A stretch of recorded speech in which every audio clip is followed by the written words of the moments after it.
कोकण की इस भूमि को देवभूमि कहा जाता है क्योंकि ये भगवान परशुराम की भूमि है। अपने गुरु कश्यप ऋषि को पूरी धरती दान करने के बाद भगवान परशुराम के पास बस कोकण की यही जमीन बची थी, तो उन्होंने यहीं पर वास किया था, इसलिए इसे देवभूमि कहा जाता है। यहाँ के हर गांव में आपको कोई न कोई प्राचीन या पौराणिक मंदिर जरूर मिल जाएगा। कोकण के ऐसे ही एक पौराणिक और प्राचीन मंदिर की आज हम यात्रा कर रहे हैं और वो है केशवराज मंदिर। दापोली शहर के पास असुद गांव की सीमा में है ये भगवान केशवराज का पौराणिक मंदिर। चलिए इस मंदिर की यात्रा करते हैं।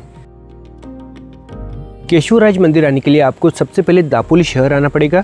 यहाँ से 7 किलोमीटर की दूरी पर असुद गांव है और वहाँ से राइट टर्न लेते हुए केशवराज मंदिर की पार्किंग में आना है, यानी कि लगभग 1 किलोमीटर तक हमें अंदर आना है। और ये देखिए यहाँ पर अपनी गाड़ियाँ लगा दी है और अब यहाँ से हमें पगडंडी से होते हुए मंदिर तक जाना है। लगभग 20 से 25 मिनट लग जाएंगे हमें मंदिर तक पहुँचने में। इस पार्किंग के पास से ही एक छोटा सा रास्ता मंदिर की तरफ जाता है, जिसकी शुरुआत में ही एक बोर्ड लगा हुआ है। रास्ते की शुरुआत में कुछ कच्चे और पक्के मकान यहाँ के स्थानीय रहवासियों के दिखाई देते हैं, लेकिन जैसे ही थोड़ा आगे बढ़ते हैं यहाँ के कोकणी बागान नजर आते हैं, जो कि यहाँ की सबसे बड़ी खासियत है। ये परिसर बिल्कुल शांत है। यहाँ पर आपको बस प्रकृति के अलावा कोई भी आवाज़ें सुनाई नहीं देगी। आसपास में थोड़े से शुरुआत में मकान लगते हैं, लेकिन उसके आगे पूरी नारियल और सुपारी के बगीचे ही लगेंगे। मंदिर तक का ये पूरा रास्ता बिल्कुल सुमसाम है, लेकिन डरने की कोई बात नहीं, क्योंकि आसपास हमें पूरे सुपारी और नारियल के बागान ही दिखाई देते हैं। मंदिर की तरफ जाने की पगडंडी पूरी बनी हुई है और काफ़ी अच्छी मेंटेन की हुई है, तो रास्ता भटकने का कोई चांस नहीं है। लगभग 20 मिनट तक हम इस पैदल पगडंडी से चलेंगे, तब जाकर हम मंदिर के पास पहुंचेंगे।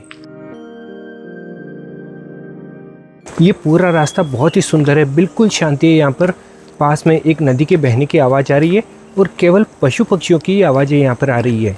बहुत ही गजब की शांति है यहाँ पर।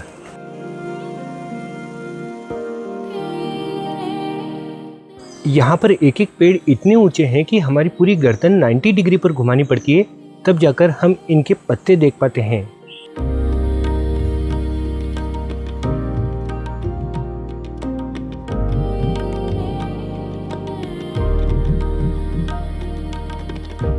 यहाँ पर देखिए चारों तरफ आपको सुपारी के बगीचे दिखाई देंगे।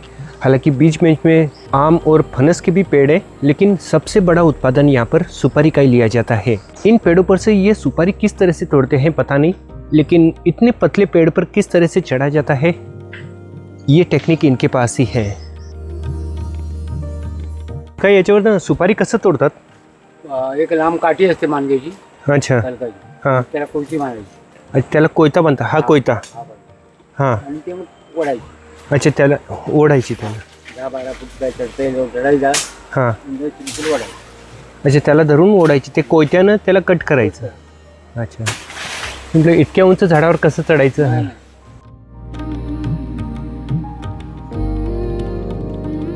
अगर सैटरडे संडे यहाँ पर आएंगे तो थोड़ी सी भक्तों की या यात्रियों की भीड़ मिल सकती है, लेकिन बाकी दिनों में यहाँ पर बिल्कुल भी रश नहीं रहती है। एकदम शांति से चल सकते हैं मंदिर की तरफ। लगभग 15 मिनट हो गए चलते हुए, अभी तक तो कोई भी आदमी दिखाई नहीं दिया है यहाँ पर। बस अकेला ही चलते जा रहा हूँ मंदिर की तरफ। शायद अभी वहाँ पर कोई भी भक्त या यात्री नहीं मिलेंगे। यहाँ पर देखिए ये 2 सुपारी के पेड़ एक दूसरे को क्रॉस कर रहे हैं और कितना सुंदर व्यू बन गया है।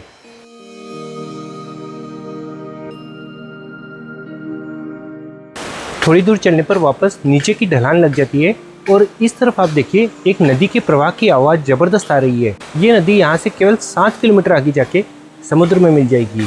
मंदिर के साथ ही यहाँ के आसपास की कुदरत का जो व्यू है शानदार है, बहुत ही सुंदर है। एक बार तो इस मंदिर की यात्रा करना बनता है। और ये सीढ़ियाँ नीचे उतरते ही हम पहुँच जाते हैं इस नदी के पास, जहाँ पर बना हुआ है पैदल यात्रियों के लिए एक छोटा सा पुल। यहाँ पर ये जो लकड़ियाँ लगी हुई है, इसके ऊपर पुराना ब्रिज था जो कि लकड़ी का था, लेकिन सन 2002 में इस सीमेंट के ब्रिज का निर्माण किया गया।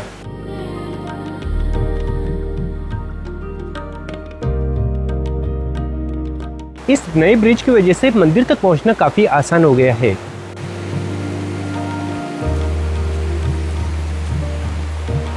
ये ब्रिज खत्म होते ही ये चिरा पत्थर की सीढ़ियाँ शुरू हो जाती है जो कि आखिर मंदिर तक जाती है। उस तरफ नीचे ब्रिज है जहाँ से हम आए हैं। यहाँ से ऊपर आते हुए ये देखिए ये ऊपर तक सीढ़ियाँ गई हुई है। यहाँ पर थोड़ी सी थकान फील होती है क्योंकि बस अभी 15 मिनट पहले चलना शुरू किया था और एकदम से सीढ़ियाँ लग गई है और 10 मिनट में मंदिर के पास पहुँच जाएंगे। मंदिर तक जाने की ये सीढ़ियाँ काफ़ी अच्छी तरह से बनी हुई है जिससे चढ़ने में कोई दिक्कत नहीं होती, लेकिन ये चढ़ान जरूर हमें चढ़नी पड़ती है। ये पूरा जंगली इलाका है। ये देखिए यहाँ पर आसपास आपको कुछ भी दूसरा शोरगुल नहीं सुनाई देगा, केवल नदी के प्रवाह का और इन पशु पक्षियों का। यहाँ पर आने का सबसे बढ़िया टाइमिंग है सितंबर से लेके जनवरी तक, क्योंकि सितंबर से पहले यहाँ पर काफ़ी बारिश रहती है और फरवरी से यहाँ पर काफ़ी गर्मी पड़नी शुरू हो जाती है। तो गर्मी में यहाँ पर आप नहीं टिक पाएंगे क्योंकि गर्मी के साथ उमस भी काफ़ी ज़्यादा रहती है यहाँ पर। और लगभग 20 से 25 मिनट का ट्रैक करते हुए फाइनली हम पहुँच जाते हैं केशवराज मंदिर के पास। वैसे तो ये मंदिर महाभारत कालीन यानी 5000 वर्ष पुरातन है, लेकिन मंदिर के हाल ही की इमारत का निर्माण आज से लगभग 200 से 250 वर्ष पूर्व पेशवाओं ने करवाया था। बहुत ही सुंदर पूरी तरह से कोंकणी पद्धति से बने इस मंदिर का बाह्य भाग लकड़ी का है तो मध्य और गर्भगृह पत्थरों की इमारत है। मंदिर की इमारत 250 वर्ष पुरातन पेशवेकालीन रहने के बावजूद भी आज भी काफी अच्छी स्थिति में है। गर्भगृह में भगवान केशवराज यानी भगवान महाविष्णु की काले पत्थर की अत्यंत मोहक मूर्ति स्थापित है। दियों के मंद प्रकाश में फूल, वस्त्र और अलंकारों से सुसज्जित भगवान केशवराज के अत्यंत सुंदर दर्शन होते हैं। गर्भगृह के बाहर प्रवेश द्वार के बाईं तरफ हनुमान और दाईं तरफ गरुड़ देवता के दर्शन होते हैं। ये मंदिर पांडवकालीन है, यानी कि आज से 5000 वर्ष पूर्व इस मंदिर का निर्माण किया गया था पांडवों द्वारा। कहा जाता है कि पांडवों ने एक रात में इस मंदिर का निर्माण किया था और यहाँ पर भगवान नारायण यानी भगवान केशवराज की इस काले पत्थर की मूर्ति की स्थापना की थी। यहीं पर एक बोर्ड लगा हुआ है जिस पर केशवराज मंदिर की पूरी जानकारी और साथ ही महाराष्ट्र के किन जातियों की ये कुल देवता है इसका पूरा विवरण दिया हुआ है। केशवराज महाराष्ट्र के 2 दर्जन से भी ज्यादा जातियों के कुल देवता हैं और ये यहाँ के जागृत देवता है। मंदिर के सामने एक बहुत ही सुंदर गोमुख बना हुआ है जिसमें से साल के 12 ही महीने पानी प्रवाहित होता है। इस गोमुख का निर्माण भी इस मंदिर के साथ ही पेशवाओं के समय ही किया गया था। साथ ही यहाँ नीचे रखा पत्थर का बर्तन भी उसी समय का है। मंदिर के पीछे पहाड़ी पर से एक बड़ा पानी का झरना बहता है जो कि मंदिर तक आता है। यहाँ पर देखिए पानी की कितनी बढ़िया व्यवस्था की गई है। ऊपर पहाड़ में से जो पानी नीचे गिरता है वहाँ पर एक पाट बनाया गया है, यानी कि पत्थरों की नाली बनाई गई है और पानी को पूरे सुव्यवस्थित ढंग से नीचे तक लाया गया है जो कि नीचे गोमुख में गिरता है। और ये पानी यहाँ पर 12 महीने बहता है जिस वजह से यहाँ पर हमेशा पीने का पानी उपलब्ध रहता है और इसी पानी से भगवान की पूजा वगैरह भी की जाती है। लेकिन इस पाट की बनावट देखिए कितनी बढ़िया तरीके से की गई है। इस पाट का निर्माण पेशवाओं के समय किया गया था।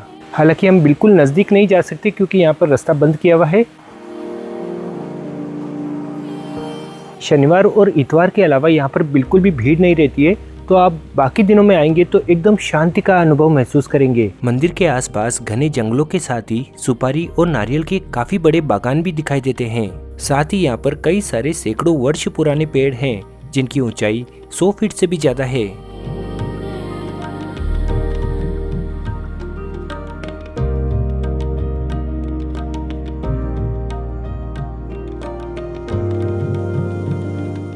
ये जो पुरातन कालीन मकान है ये शायद यहाँ के पंडितों के मकान थे या फिर यहाँ की धर्मशालाएं थी।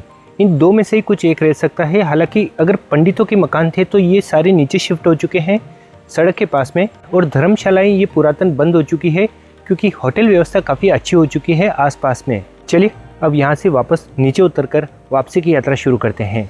मंदिर के इस रास्ते की शुरुआत में हमें कोंकणी पदार्थों के कई सारे छोटे मोटे स्टॉल दिखाई देते हैं। यहाँ पर है ना शुरुआत में काफ़ी खाने पीने के स्टॉल लगते हैं। ये सारे कोंकणी आइटम बेचते हैं। यहाँ से आप कोंकण के कई सारे फेमस प्रोडक्ट ले सकते हैं। कोंकण के इस भाग का सबसे फेमस आइटम है आंबा पोड़ी यानी कि आम का पापड़। इसके साथ यहाँ पर कोकम भी काफ़ी फेमस है। कोकम शरबत बहुत बढ़िया मिलता है यहाँ पर। कितने दिला ताई? दापोली में मेरा आज का स्टे है नील कृपा रिसोर्ट में, जो कि समुद्र किनारे के बिल्कुल पास ही है। इस रिसोर्ट से केवल आप 10 मिनट में समुद्र के बीच पर पहुंच सकते हैं।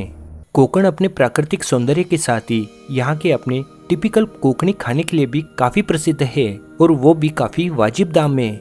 कोकण की ये स्पेशल थाली, जिसमें 11 से भी ज्यादा आइटम है, केवल 150 रुपये में मिलती है। यहाँ की फूड क्वालिटी एक नंबर है। कोकण में अगर आप आते हैं तो कोकणी खाना ही खाना, ना कि कोई दूसरा खाना। केशवराज मंदिर से 6 किलोमीटर की दूरी पर है दापोली का समुद्र किनारा। शाम के वक्त यहाँ पर हम काफी सुंदर शाम बिता सकते हैं। और दूसरे दिन सुबह मैं निकल पड़ा हरणे बंदर की तरफ। अगर सुबह के समय आपको टाइम मिल जाता है, यानी कि आप जल्दी उठ जाते हैं, तो यहाँ से 10 किलोमीटर की दूरी पर हरणे गांव है। वहाँ के पोर्ट पर सुबह सुबह मछलियों का लिलाव होता है, यानी कि उनकी नीलामी होती है। रात के समय मछलियाँ पकड़कर नौकाएं आ जाती है उस हरणे पोर्ट पर, और सुबह सुबह यानी कि 6 बजे से ये नीलामी शुरू होती है, जो कि लगभग 2-2.5 घंटे में खत्म हो जाती है। सैकड़ों और हजारों की टन में इन मछलियों की यहाँ पर नीलामी होती है। वो सीन बिल्कुल देखने लायक है।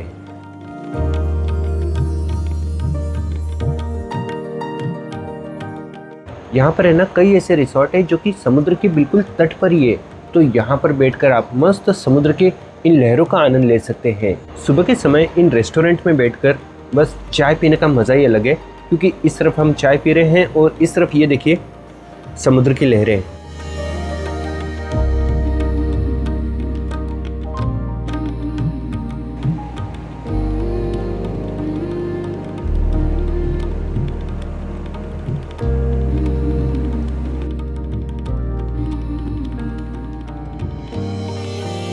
क्या मज़ा आता है, क्या सुकून मिलता है यहाँ बैठकर ये चाय बिस्किट लेने में। तो फ्रेंड्स, इसी के साथ हमारी दापोली, हरणे और केशवराज मंदिर की ये यात्रा समाप्त होती है। चलिए अब जल्दी मिलते हैं एक और नई यात्रा में।